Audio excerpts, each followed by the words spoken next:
Study point में मैं हूं किशोर सिंह और आज top 50 question series electrician trade theory first year top 50 question series. तो आज का जो टॉपिक है वो हम स्टार्ट करते हैं और स्टार्ट करने से पहले मैं यही कहूँगा कि जो लोग हमारे चैनल पे नए हैं वो प्लीज़ सब्सक्राइब कर लें ताकि हमारी जो टॉप 50 क्वेश्चन सीरीज है वो आप तक पहुँच सके और बेल आइकन ऑन कर लें। जो भी हमारा नया वीडियो आता है वो आपके पास सबसे पहले पहुँच सके। तो चलिए स्टार्ट करते हैं। तो पहला क्वेश्चन है परिपथ की कुल संधारिता की गणना कीजिए। यहाँ पे चार ऑप्शन है। ए ऑप्शन कह रहा है यहाँ पे 0.16 माइक्रोन एफ, बी ऑप्शन कह रहा है 6 माइक्रोन एफ और सी ऑप्शन कह रहा है 30 माइक्रोन एफ और डी ऑप्शन कह रहा है 70 माइक्रोन एफ। तो यहाँ पे सही आंसर क्या हो जाएगा? चलिए इसका पहला का जो सही आंसर हो जाएगा वो b is the right answer हो जाएगा, यानी 6 माइक्रोन एफ। चलिए अगला क्वेश्चन देखते हैं। क्वेश्चन नंबर टू कह रहा है संधारिता की इकाई क्या है, यानी यहाँ पे पूछा गया है संधारिता की इकाई क्या है। कैपेसिटेंस, ठीक है, तो कैपेसिटेंस होता है संधारिता। तो ए ऑप्शन कह रहा है मो, बी ऑप्शन कह रहा है हेनरी, सी ऑप्शन कह रहा है फैराड और डी ऑप्शन कह रहा है कूलाम। तो इसका सही आंसर जो हो जाएगा वो c is the right answer हो जाएगा, यानी फैराड। क्या हो जाएगा? सी इज़ द राइट आंसर। चलिए अगला क्वेश्चन देखते हैं आज की सीरीज का। Question number 3। तो आप लोग वीडियो को अंत तक देखें, आपके एग्ज़ाम से रिलेटेड काफ़ी हेल्पफुल और सिलेक्टेड क्वेश्चन हमने रखे हैं और ये काफ़ी महत्वपूर्ण आपके परीक्षा में उपयोगी सिद्ध हो सकते हैं। चलिए अगला क्वेश्चन देखिए। क्वेश्चन नंबर 3 कह रहा है एक संधारिता का धारिता मान क्या होगा यदि 35 वोल्ट के लिए 0.5 कूलाम आवेश की आवश्यकता हो। तो ए ऑप्शन कह रहा है 0.014 एफ, बी ऑप्शन कह रहा है 0.02 एफ और सी ऑप्शन कह रहा है 0.14 एफ और डी ऑप्शन कह रहा है 0.25 एफ। तो क्वेश्चन नंबर 3 का जो सही आंसर हो जाएगा वो A is the right answer हो जाएगा, यानी 0.014 एफ। चलिए नेक्स्ट क्वेश्चन देखते हैं आज की सीरीज। Question number 4। तो क्वेश्चन नंबर 4 देखिए। क्वेश्चन नंबर 4 कह रहा है संधारिता के मान को कैसे कम किया जा सकता है, यानी कैपेसिटेंस के जो मान है उसको कम कैसे किया जा सकता है। ए ऑप्शन कह रहा है प्लेट क्षेत्रफल को बढ़ाकर, बी ऑप्शन कह रहा है प्लेट के प्रतिरोध को बढ़ाकर, सी ऑप्शन कह रहा है प्लेटों की मध्य दूरी बढ़ाकर और डी ऑप्शन कह रहा है उच्च पराविद्युत नियतांक पदार्थ का उपयोग करके। तो यहाँ पे क्वेश्चन नंबर 4 का जो सही आंसर हो जाएगा वो c is the right answer हो जाएगा, यानी प्लेटों के मध्य दूरी बढ़ाकर। ठीक है, चलिए नेक्स्ट क्वेश्चन देखते हैं। Question number 5। चलिए क्वेश्चन नंबर 5 देखते हैं। तो क्वेश्चन नंबर 5 कह रहा है पराचुंबकीय पदार्थ कौन सा है। पराचुंबकीय पदार्थ कौन सा है? ए ऑप्शन कह रहा है वायु, बी ऑप्शन कह रहा है इस्पात, सी ऑप्शन कह रहा है जल, डी ऑप्शन कह रहा है प्लेटिनम। तो यहाँ पे सही आंसर क्या हो जाएगा क्वेश्चन नंबर? तो यहाँ पे क्वेश्चन नंबर 5 का सी इज़ द राइट आंसर हो जाएगा। चलिए नेक्स्ट क्वेश्चन देखते हैं। Question number 6। क्वेश्चन नंबर 6 कह रहा है कौन सा कारक विद्युत चुंबक की ध्रुवीयता को प्रभावित करता है। ए ऑप्शन कह रहा है कुंडली की लंबाई, बी ऑप्शन कह रहा है धारा की दिशा, सी ऑप्शन कह रहा है धारा की शक्ति और डी ऑप्शन कह रहा है चुंबकीय क्षेत्र की शक्ति। तो क्वेश्चन नंबर 6 का जो सही आंसर हो जाएगा वो B is the right answer हो जाएगा, यानी कि धारा की दिशा। क्या हो जाएगा? धारा की दिशा, डायरेक्शन ऑफ करंट। ठीक है, b is the right answer. चलिए अगला क्वेश्चन देखते हैं। Question number 7। क्वेश्चन नंबर 7 कह रहा है चुंबकीय बल वाहक बल की इकाई क्या है। जो चुंबकीय वाहक बल होता है उसकी इकाई क्या है? मैग्नेटोमोटिव फोर्स, यानी MMF। तो इसका क्या हो जाएगा सही आंसर? ए ऑप्शन कह रहा है एम्पेयर प्रति मीटर स्क्वायर, बी ऑप्शन कह रहा है एम्पेयर मीटर और सी ऑप्शन कह रहा है एम्पेयर टर्न्स और डी ऑप्शन कह रहा है एम्पेयर ऑब्लिक टर्न्स। तो यहाँ पे सही आंसर क्या हो जाएगा? क्वेश्चन नंबर 7 का जो सही आंसर हो जाएगा वो c is the right answer हो जाएगा, यानी ampere dash turns. C is the right answer. अगला क्वेश्चन देखते हैं। Question number 8। क्वेश्चन नंबर 8 में देखिए क्या कह रहा है। यहाँ पे कैलकुलेशन दिया हुआ है। तो चलिए क्वेश्चन नंबर 8 कह रहा है यदि प्रेरकत्व L1, L2 और L3 श्रृंखला में जोड़े हुए हैं तो कुल प्रेरकत्व क्या है। ठीक है, तो यहाँ पे ए ऑप्शन कह रहा है LT बराबर L1 into L2 into L3। B option कह रहा है LT equal to L1 plus L2 plus L3।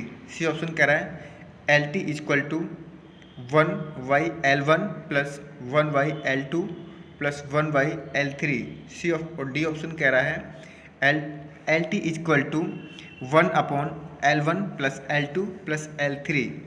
तो यहाँ पे सही आंसर हो जाएगा 8 का, वो आपका b is the right answer हो जाएगा, यानी LT equal to L1 plus L2 plus L3। ठीक है, तो यानी b is the right answer हो जाएगा 8 का। चलिए नेक्स्ट क्वेश्चन देखते हैं, क्वेश्चन नंबर 9। तो क्वेश्चन नंबर 9 कह रहा है परिमेश की इकाई क्या है। परिमेश की इकाई क्या है। ए ऑप्शन कह रहा है एम्पियर टन्स, बी ऑप्शन कह रहा है weber oblique ampere turns, c option कह रहा है एम्पियर टन्स ऑब्लिक वेबर, और डी ऑप्शन कह रहा है वेबर प्रति मीटर स्क्वायर। तो यहाँ पे सही आंसर क्या हो जाएगा क्वेश्चन नंबर 9 का, b is the right answer, यानी वेबर ऑब्लिक एम्पेयर या वेबर प्रति एम्पेयर टन्स। तो B is the right answer, क्या हो जाएगा, B is the right answer. अगला क्वेश्चन देखते हैं, क्वेश्चन नंबर 10। तो क्वेश्चन नंबर 10 में कहा है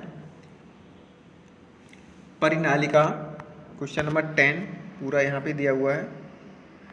परिनालिका कुंडली में चुंबकीय क्षेत्र की दिशा खोजने के लिए कौन सा नियम लागू किया जाता है। तो ए ऑप्शन कह रहा है कॉर्क स्क्रू नियम, बी ऑप्शन कह रहा है दाहिने हाथ की हथेली का नियम, सी ऑप्शन कह रहा है फ्लेमिंग का बाएं हाथ का नियम, और डी ऑप्शन कह रहा है फ्लेमिंग का दाएं हाथ का नियम। तो क्वेश्चन नंबर 10 का जो सही आंसर हो जाएगा वो B is the right answer हो जाएगा, यानी राइट हैंड फ्लेम रूल। ठीक है, यानी दाहिने हाथ की हथेली का नियम, यानी क्वेश्चन नंबर 10 का b is the right answer. चलिए क्वेश्चन नंबर 11। तो क्वेश्चन नंबर 11 में यहाँ पे एक सर्किट दिया हुआ है, चलिए कैपेसिटर सर्किट दिया हुआ है। तो यहाँ पे कहा है श्रेणी परपथ की कुल संधारिता की गणना कीजिए। तो यहाँ पे आप देख सकते हैं श्रेणी परपथ दिया हुआ है आपको, यानी श्रेणी सर्किट दिया हुआ है। तो ए ऑप्शन कह रहा है 4 माइक्रोन FD, बी ऑप्शन कह रहा है 10 माइक्रोन FD, और सी ऑप्शन कह रहा है 15 माइक्रोन FD, और डी ऑप्शन कह रहा है 40 माइक्रोन FD। तो इसका जो सही आंसर हो जाएगा वो D is the right answer हो जाएगा, यानी 40 माइक्रोन FD। ठीक है, चलिए अगला क्वेश्चन देखते हैं, क्वेश्चन नंबर 12। क्वेश्चन नंबर 12 कह रहा है श्रृंखला में विभिन्न वोल्टेज रेटिंग संधारित्रों को जोड़ने से पहले क्या सावधानी बरतनी चाहिए। ये ऑप्शन कह रहा है सभी कैपेसिटर एक ही निर्मित के होने चाहिए, बी ऑप्शन कह रहा है प्रत्येक कैपेसिटर वोल्टेज ड्रॉप्ड इसकी वोल्टेज रेटिंग से कम होना चाहिए, सी ऑप्शन कह रहा है कुल कैपेसिटर का मान संधारिता के निम्नतम मान से कम होना चाहिए, और डी ऑप्शन कह रहा है यहाँ पे प्रत्येक संधारिता का ब्रेकडाउन वोल्टेज समान होना चाहिए। तो 12 का जो सही आंसर हो जाएगा वो B is the right answer हो जाएगा, यानी प्रत्येक कैपेसिटर वोल्टेज ड्रॉप इसकी वोल्टेज रेटिंग से कम होना चाहिए, b is the right answer. चलिए अगला क्वेश्चन देखते हैं आज की सीरीज़ का, क्वेश्चन नंबर 13। चलिए क्वेश्चन नंबर 13 कह रहा है कौन सा पदार्थ अचुंबकीय पदार्थ है, यानी यहाँ पे पूछा है कौन सा पदार्थ अचुंबकीय पदार्थ है। ये ऑप्शन कह रहा है क्लीट वायरिंग, बी ऑप्शन कह रहा है तांबा, सी ऑप्शन कह रहा है बिस्मिथ, और डी ऑप्शन कह रहा है ग्रेफाइट। तो क्वेश्चन नंबर 13 का जो सही आंसर हो जाएगा वो B is the right answer, अनुचुंबकीय। ठीक है, तो B is the right answer, यानी पैरामैग्नेटिक। ठीक है, तो यहाँ पे B is the right answer हो जाएगा कॉपर। क्या हो जाएगा, B is the right answer copper. चलिए अगला क्वेश्चन देख, क्वेश्चन नंबर 14। तो यहाँ पे भी आपको एक सर्किट दिया हुआ है। चलिए कह रहा है BH वक्र में X द्वारा अंकित भाग का नाम बताइए। तो यहाँ पे एक B और H दे रखा है, और X अंकित भाग का जो बीच में सेंटर पॉइंट दिखाई दे रहा है, तो इसका नाम पूछा गया है। तो 4 ऑप्शन है, ए ऑप्शन कह रहा है ऑप्शन कह रहा है संतृप्त बिंदु, सी ऑप्शन कह रहा है चुंबकीय बल, और डी ऑप्शन कह रहा है अविशेष चुंबकत्व। तो यहाँ पे जो सही आंसर हो जाएगा क्वेश्चन नंबर 14 का वो A is the right answer हो जाएगा, कोएसिविटी। क्या हो जाएगा, coercivity, A is the right answer. क्या हो जाएगा, A is the right answer. चलिए अगला क्वेश्चन देखते हैं। तो क्वेश्चन नंबर 15 कह रहा है विद्युत परिपथ में चालकता के लिए चुंबकीय सर्किट में समान शब्द क्या है। यानी क्वेश्चन कह रहा है यहाँ पे 15 का, विद्युतीय परिपथ में चालकता के लिए चुंबकीय सर्किट में समान शब्द क्या है?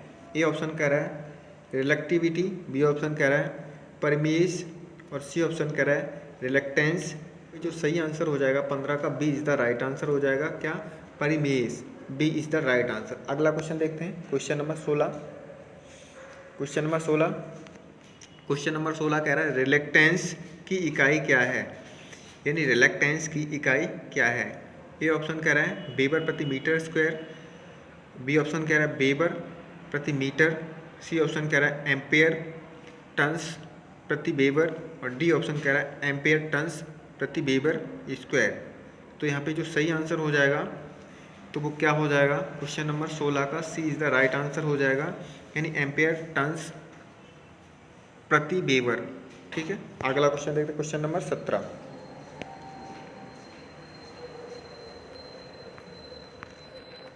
चलिए क्वेश्चन नंबर 17 आज की सीरीज का।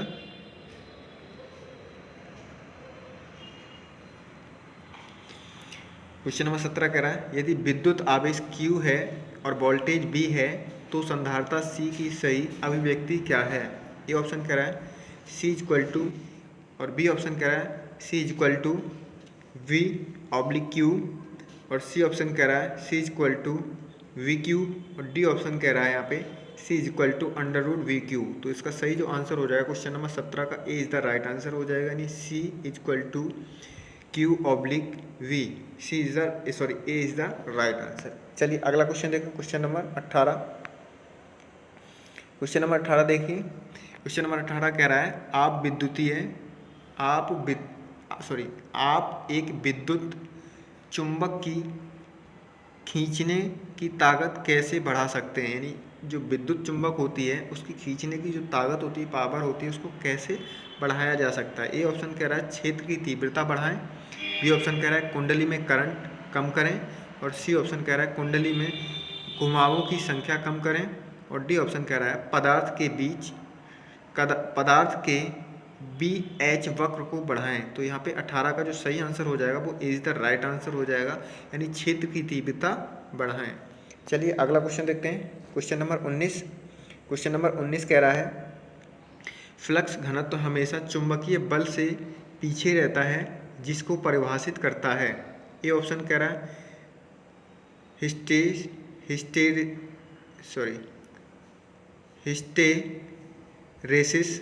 ए ऑप्शन कह रहा है हिस्टेरेसिस, बी ऑप्शन कह रहा है चुंबकीय तीव्रता और सी ऑप्शन कह रहा है चुंबकीय प्रेरण और डी ऑप्शन कह रहा है अवशेष चुंबकीय। तो 19 का जो सही आंसर हो जाएगा वो A is the right answer हो जाएगा, यानी हिस्टेरेसिस। क्या हो जाएगा? Hysteresis, A is the right answer. अगला क्वेश्चन देखते हैं, क्वेश्चन नंबर 20। तो क्वेश्चन नंबर 20 जो है चुंबकीय क्षेत्र में रखी गई आसपास की धातु पर क्या प्रभाव पड़ता है? क्वेश्चन नंबर 20 कह रहा है चुंबकीय क्षेत्र में रखी गई आसपास की धातु पर क्या प्रभाव पड़ता है? ए ऑप्शन कह रहा है हिस्टेरेसिस और बी ऑप्शन कह रहा है त्वचा प्रभाव, सी ऑप्शन कह रहा है भ्रमण धारा और डी ऑप्शन कह रहा है पराविद्युत तनाव। तो यहाँ पे जो सही आंसर हो जाएगा 20 का वो c is the right answer हो जाएगा, यानी भंवर धारा। क्या हो जाएगा? Eddy current. ठीक है, चलिए अगला क्वेश्चन देखते हैं, क्वेश्चन नंबर 21 कह रहा है वायु संधारिता का उपयोग किस उपकरण में किया जाता है? यानी वायु संधारिता का उपयोग किस उपकरण में किया जाता है? यानी 21 का तो यहाँ पे देखते हैं, ये ऑप्शन कह रहा है टीबी ट्यूमर और बी ऑप्शन कह रहा है आपका दोलन, सी ऑप्शन कह रहा है ध्वनि विस्तारक यंत्र और डी ऑप्शन कह रहा है रेडियो रिसीवर। तो इसका सही जो आंसर हो जाएगा, यानी 21 का जो सही आंसर हो जाएगा वो D is the right answer, यानी रेडियो रिसीवर। क्या हो जाएगा? Radio receiver. तो यार वीडियो को पूरा देखा करो और काफ़ी मेहनत करते हैं वीडियो बनाने में, ठीक है ना। तो आप लोग लाइक तो एक बनता है ना, तो लाइक कर दिया करो ताकि हमें मोटिवेशन मिलता है वीडियो बनाने के लिए कि हमारे इतने लाइक हो गए एक वीडियो में, ठीक है ना। चलिए अगला क्वेश्चन देखते हैं 22 क्वेश्चन कह रहा है यदि ध्रुवीकृत इलेक्ट्रोलाइटिक संधारिता विपरीत रूप से जुड़ा हुआ हो तो क्या होगा? तो ए ऑप्शन कह रहा है संधारिता पर कोई प्रभाव नहीं, बी ऑप्शन कह रहा है अत्यधिक गर्मी के कारण विस्फोट, और सी ऑप्शन कह रहा है परिपथ में धारा कम हो जाती है, और डी ऑप्शन कह रहा है संधारिता का मान बढ़ाया जाएगा। तो यहाँ पे 22 का जो सही आंसर हो जाएगा वो B is the right answer हो जाएगा, यानी अत्यधिक गर्मी के कारण विस्फोट हो सकता है। ठीक है ना, यानी क्या हो, जब विपरीत धारा में टर्मिनल जुड़े हों, हमारी सीधी सी बात है, टर्मिनल जब हों अगर विपरीत धारा में जुड़े होंगे तो क्या हो जाएगा, प्रॉब्लम हो जाएगी। तो इसी तरीके से यहाँ पे आपका b is the right answer हो जाएगा, यानी अत्यधिक गर्मी के कारण विस्फोट हो जाएगा। चलिए अगला क्वेश्चन देखते हैं आज की सीरीज का 23 क्वेश्चन नंबर। तो 23 क्वेश्चन नंबर कह रहा है पराचुंबकीय पदार्थ कौन सा है, यानी पराचुंबकीय पदार्थ कौन सा है। चलिए डायनामैग्नेट, तो यहाँ पे ए ऑप्शन कह रहा है लकड़ी, बी ऑप्शन कह रहा है निकिल, सी ऑप्शन कह रहा है प्लेटिनम, और डी ऑप्शन कह रहा है मैग्नीज। तो यहाँ पे सही आंसर जो हो जाएगा 23 का a is the right answer हो जाएगा, वुड यानी लकड़ी। चलिए ठीक है, अगला क्वेश्चन देखते हैं, क्वेश्चन नंबर 24। क्वेश्चन नंबर 24 कह रहा है फ्लक्स घनत्व की एसआई इकाई क्या है। फ्लक्स घनत्व की एसआई इकाई क्या है। ए ऑप्शन कह रहा है टेस्ला, बी ऑप्शन कह रहा है वेबर, सी ऑप्शन कह रहा है वेबर प्रति मीटर, और डी ऑप्शन कह रहा है एम्पियर टन्स। तो यहाँ पे जो सही आंसर हो जाएगा 24 का वो A is the right answer हो जाएगा, टेस्ला। क्या हो जाएगा, A is the right answer. अगला क्वेश्चन देखते हैं, क्वेश्चन नंबर 25।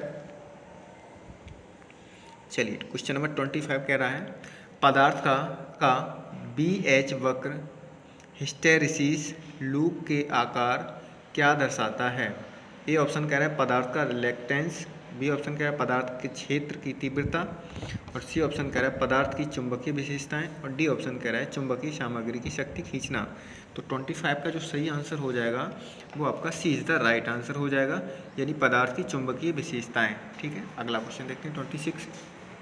क्वेश्चन नंबर 26 कह रहा है कौन सी विद्युतीय मात्रा सीधे भ्रमण धारा के समानुपाती होती है। तो ए ऑप्शन कह रहा है वोल्टेज, बी ऑप्शन कह रहा है धारा, सी ऑप्शन कह रहा है आवृत्ति, और डी ऑप्शन कह रहा है प्रतिरोध। तो इसका सही जो आंसर हो जाएगा वो c is the right answer हो जाएगा, यानी आवृत्ति। क्या हो जाएगा, frequency. C is the right answer. अगला क्वेश्चन देखते हैं 27 कह रहा है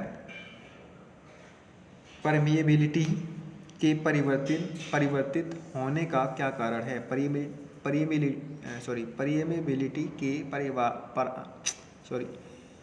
27 क्वेश्चन कह रहा है परमिएबिलिटी के परिवर्तित होने का क्या कारण है। तो ए ऑप्शन कह रहा है लंबाई, बी ऑप्शन कह रहा है फ्लक्स घनत्व, सी ऑप्शन कह रहा है क्षेत्र की तीव्रता, और डी ऑप्शन कह रहा है चुंबकीय वाहक बल। तो सही जो आंसर हो जाएगा 27 का वो आपका b is the right answer हो जाएगा, यानी फ्लक्स घनत्व। क्या हो जाएगा, फ्लक्स घनत्व। चलिए नेक्स्ट क्वेश्चन देखते हैं, अगला क्वेश्चन नंबर 28।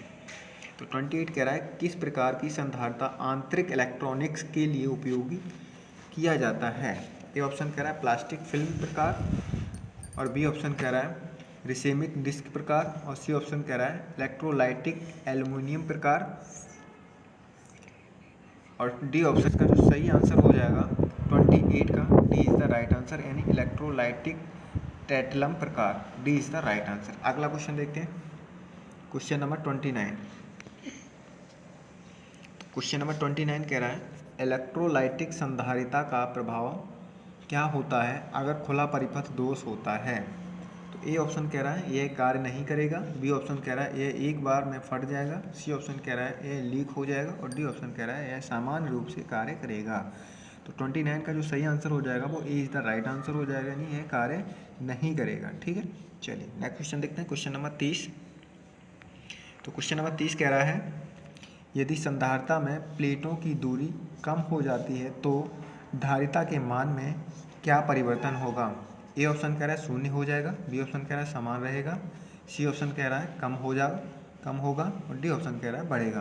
तो जो 30 का जो सही आंसर हो जाएगा वो डी इज़ द राइट हो जाएगा, इंक्रीज हो जाएगा, बढ़ जाएगा। ठीक है, चलिए नेक्स्ट क्वेश्चन देखते हैं, अगला क्वेश्चन नंबर 31।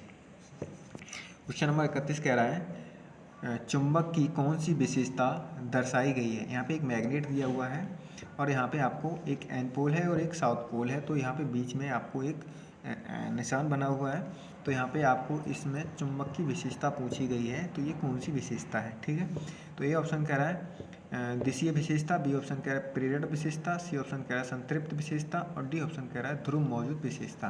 तो यहाँ पे 31 का जो सही आंसर हो जाएगा यानी दिशीय विशेषता यानी डायरेक्टिव प्रॉपर्टी, ठीक है। तो ए इज़ द राइट आंसर। अगला क्वेश्चन देखते हैं यहाँ पे 32। चलिए अगला क्वेश्चन 32 कह रहा है अनुचुंबकीय पदार्थ कौन सा है। अनुचुंबकीय पदार्थ कौन सा है, शायद एक ही बार आ चुका है, चलिए कोई बात नहीं। ए ऑप्शन कह रहा है वायु, बी ऑप्शन कह रहा है इस्पात, सी ऑप्शन कह रहा है ग्लास और डी ऑप्शन कह रहा है जल। तो यहाँ पे जो सही आंसर हो जाएगा 32 का वो A is the right answer हो जाएगा यानी एयर, वायु, ठीक है। अगला क्वेश्चन देखते हैं आज की सीरीज का, क्वेश्चन नंबर 33। तो 33 कह रहा है चुंबक की किस विधि का उपयोग वाणिज्यिक उद्देश्य हेतु स्थायी चुंबक बनाने के लिए किया जाता है। ए ऑप्शन कह रहा है प्रेरण विधि, बी ऑप्शन कह रहा है एकल स्पर्श विधि, सी ऑप्शन कह रहा है दोहरी स्पर्श विधि और डी ऑप्शन कह रहा है विभाजित स्पर्श विधि। तो यानी 33 का जो सही आंसर हो जाएगा वो आपका ए इज़ द राइट आंसर हो जाएगा यानी कि प्रेरण विधि। क्या हो जाएगा, प्रेरण विधि, इंडक्शन मेथड। चलिए अगला क्वेश्चन देखते हैं, क्वेश्चन नंबर 34 कह रहा है यदि घुमावों के बीच की दूरी बढ़ती है तो प्रेरण का प्रभाव क्या है। ए ऑप्शन कह रहा है बढ़ेगा, बी ऑप्शन कह रहा है घटेगा, सी ऑप्शन कह रहा है शून्य हो जाएगा और डी ऑप्शन कह रहा है समान रहेगा। तो 24 का जो सही आंसर हो जाएगा वो A is the right answer हो जाएगा यानी इंक्रीज, 34 का सही आंसर जो हो जाएगा वो बढ़ेगा, इंक्रीज हो जाएगा, ठीक है। चलिए अगला क्वेश्चन देखते हैं 35।